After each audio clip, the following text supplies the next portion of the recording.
Bismillahirrahmanirrahim. Deməli, əsli olan bəzi halal olunmuş heyvanların ətini yemək bəzi şərtlərdə harama çevrilir.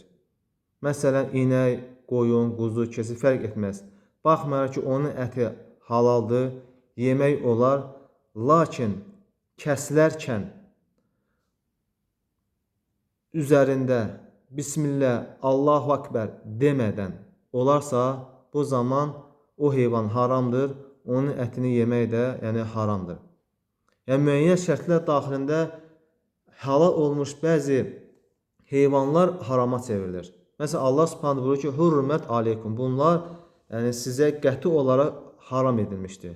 Əl-meytatu, yəni ölü heyvan, yəni leş ətini yemək, vəd-dəmu, qan, və ləhmul xinziri, donuz ətini yemək haramdır.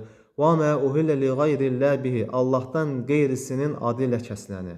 Yəni Allahdan qeyrisinin adı ilə kəsiləni, yəni hər hansı bir heyvanı, hər hansı bir yerə apararsansa, pirə apararsansa, orada hər hansı bir heyvanı kəsərsənsə, bilmək lazımdır ki, o da Allahdan qeyrisinin adı ilə kəsilmiş heyvandır.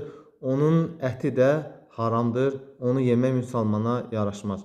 Vel munxanifətu boğulmuş, vel mevquzatu yıxılmış, vel mutaraddiyatu yıxılaraq ölmüş, vel nətihətu buynuzlanmış ölmüş. Bu cür heyvanların ətini yemək haramdır. Və mə əkələ subü, vəhşi heyvanları yeyib parsaladığı ətləri də yemək haramdır. Və mə zubih alə nusubi, canı çıxmamış kəsdiyiniz müstəsnadır. Və ən təstəqsimu bil əzləmi, dikinə qoyulmuş daşlar üzərində kəsilmiş heyvanlar, yəni onların ətini də yemək haramdır. Məsələn, hər hansı bir bütə apararsansa, hər hansı bir şəxsin yanına aparıb o heyvanı kəsərsənsə, o da haramdır. Və ən təstəqsimu bil əzləmi, fal oxları ilə pay bölmək, bunlar haramdır. Zəlikun fisqul, bunlar günahlardır. Bunlar günahlardır. Ona görə Allah Subhanahu buyurur ki: "Və mə ləkum əllə təhkulu mimmə zikrəsmullah aleyhi." Sən nə olub ki, üzərində yəni Allahın adı çəkilməmiş olanlardan yeməyəsiniz.